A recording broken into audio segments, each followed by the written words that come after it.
ఆశ్చర్యకరమైన ప్రేమ. ఎంత ఆశ్చర్యమైనదో తెలుసా? కల్వరిలోని ప్రాణం పెట్టిన ప్రేమ మరణం కంటే బలమైనది.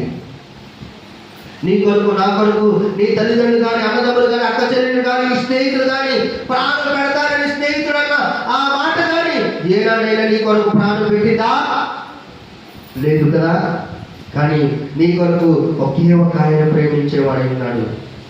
ఏ స్వార్థము లేకుండా, ఏ అసూయ లేకుండా, ఏ విధమైనటువంటి కుళ్ళు కపటము లేకుండా నిన్ను నిర్దోషమైనటువంటి ప్రేమతో తన దరికి చేర్చుకునేవాడు ఎవరయ్యా అంటే చెప్పండి, యేసయ్య ఒకటి.